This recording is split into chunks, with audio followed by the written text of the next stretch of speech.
ಆಸ್ತಿ ಎಲ್ಲಿದೆ ಅಂತ ಈ ರಾಜ್ಯದ ಬಡ್ಜೆಟಲ್ಲಿ ಇಲ್ಲ, ಪರವಾಗಿಲ್ಲ. ಆದರೆ 5 ಭಾಗ್ಯನವರು ಬನ್ನಿ ಅಣ್ಣ, 5 ಭಾಗ್ಯನವರು ಮುಂದುವರಿಸಿ ಅದರ ಜೊತೆಗೆ ಹಾಸನ ಜಿಲ್ಲೆಗೆ ಅಡಿಷನಲ್ ಆಗಿದೆ. ಇನ್ನು 5-6 ಭಾಗ್ಯಗಳನ್ನ ಕೊಟ್ಟಿದ್ದಾರೆ. ಒಂದು ಜೂಜಾಡೋದಕ್ಕೆ ಒಂದು ಭಾಗ್ಯ, ಎಣ್ಣೆ ಭಾಗ್ಯ, ಇನ್ನೊಂದು ಎಂಥದ್ದು ಮಡ್ಕ ಭಾಗ್ಯ, ಇನ್ನೊಂದು ಎಂಥದಪ್ಪ ಎಂಥ ಭಾಗ್ಯ, ಗಾಂಜಾ ಭಾಗ್ಯ,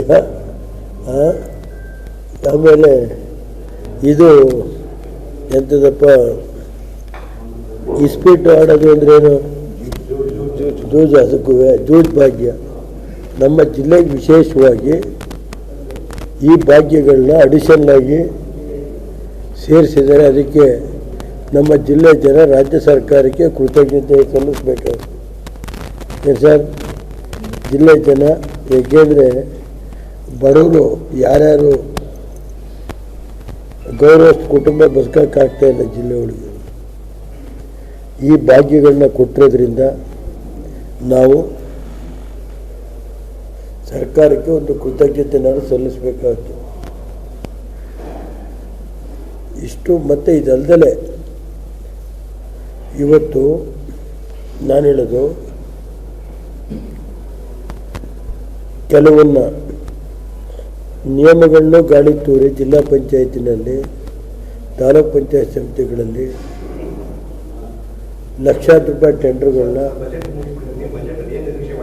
ಬಡ್ಜೆಟಲ್ಲಿ ನಮ್ಮ ಜಿಲ್ಲೆಗೆ ಏನೂ ಕೊಟ್ಟಿಲ್ಲ ಅಂದರೆ ಇದೇ ಅಲ್ಲದೆ. ನಾವು ನಿರೀಕ್ಷೆ ಇದ್ದಿದ್ದು ಬಡ್ಜೆಟಲ್ಲಿ ಹಾಸನದಲ್ಲಿ ಕುಮಾರಣ್ಣರಿದ್ದಾಗ ವೆಟರ್ನರಿ ಕಾಲೇಜ್ನ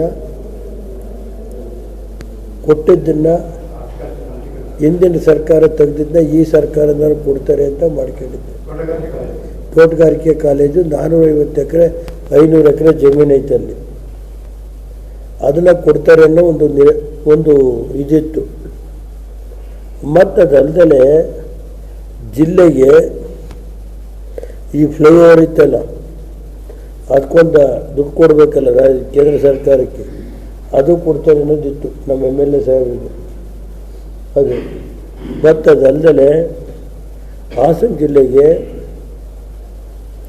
ಕೆಲವು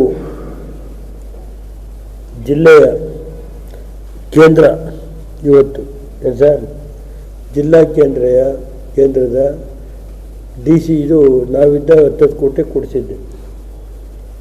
ನಾನು ಪ್ರಕಾಶನ್ ಇದ್ರಾಗಲ್ವ ಹಿಂದೆ ಅವರಿದ್ದಾಗ 10 ಕೋಟಿ ದುಡ್ಡು ಕೊಡಿಸಿದ್ದು, ಅದರದ್ದು ಇಲ್ದಂಗಾಯ್ತು. ಆ ಜಿಲ್ಲಾ ಆಫೀಸು ಇದರ DC ಆಫೀಸು ಇದೈತಿಲ್ಲ, ಹಿಂದ್ಗಡೆ ಕಟ್ತಾರೆ, ಅದಕ್ಕೂ ಏನು 3 ಕಾಸಿಲ್ಲ.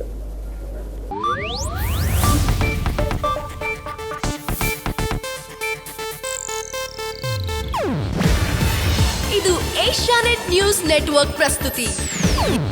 ನೀವು ನೋಡ್ತಿದ್ದೀರಾ ಏಷ್ಯಾನೆಟ್ ಸುವರ್ಣ ನ್ಯೂಸ್.